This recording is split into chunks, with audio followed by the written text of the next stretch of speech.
many of you, when you are communicating this information, are communicating it via a pitch document, or you're doing a PowerPoint, so something like this. So it's really important we work out what we need to do with those to get it right.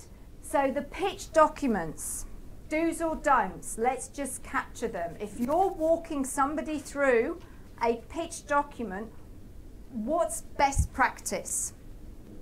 Yes, absolutely, direct where to look on the pitch document. Often there's too much information there, so it's just too hard. But if there is, what you need to do is make sure you need to point where they're looking at. What else is good practice? Do's or don'ts? Don't read it. Yes, do not read it. If the information is very, very heavy, it's very hard not to. But don't read it, because otherwise they'll just go, look, you might as well have just emailed me it. I could have read it in my own time. The other thing you need to think about with pitch documents is there tends to be a standard company pitch document. Now, looking around this room, I'm not seeing a standard employee in this room. I'm seeing lots of wonderful, unique individuals. It is really important you put together a document that you can deliver in your words and not in standard template form, because you will not be able to carry it off. Because what this should do, this should support the conversation you are having. And if you think the best conversation you can have with a pitch document, rather than it being a company pitch document of 30 pages, you think 5 pages would be better for you and better for your style, then you are better doing it. Yeah, it is designed to support your conversation. Is if there are some standard, we have to have this information in every pack because it's our consistent projecting best company practice. There's, this is how we operate, and there's some standard things. Then that becomes a separate part to the report. So there's the main body, the 5-page pitch bit, which is your personal, here I am, sharing with you the journey we've had together, and here's the appendices. If you need to understand it, our process and procedures. If you need, it's all there. But in terms of our specific discussion and our value proposition around what we've been talking about, here's the pitch document bit. This comes back to Mark Twain. I don't have time to write a short letter, so I write a long one instead.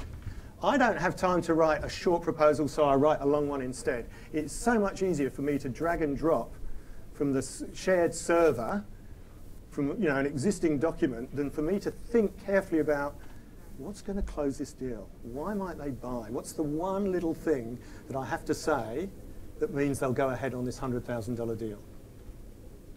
It takes more thought, it takes more crafting, it takes more conscious effort than pulling together standard template documents. That's all we're saying. I absolutely get that, process, procedure, efficiency, standards, all those things that make your business highly successful.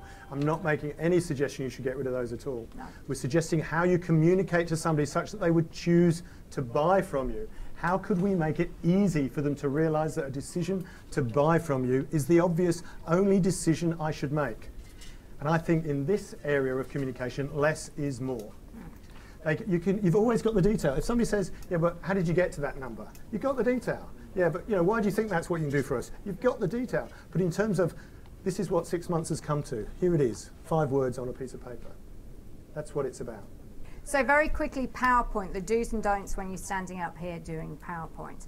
So if you're doing group presentations, it's good that you stand either side of the PowerPoint, so you're embracing the PowerPoint. When you are not presenting, stay engaged in the conversation. So you need to be looking at the person speaking, looking at the audience to see their reactions, and looking when they're pointing something out on the presentation. But you must stay engaged.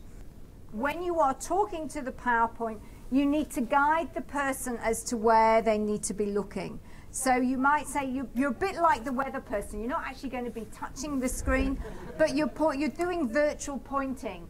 Now, really importantly, if you want somebody to look at the screen, you have to look at the screen. Because the gentleman here, we're making lovely eye contact, but he's not looking at the screen. So As I told you, I just Who was grabbed it? So it's, ladies and gentlemen, please look at the slide.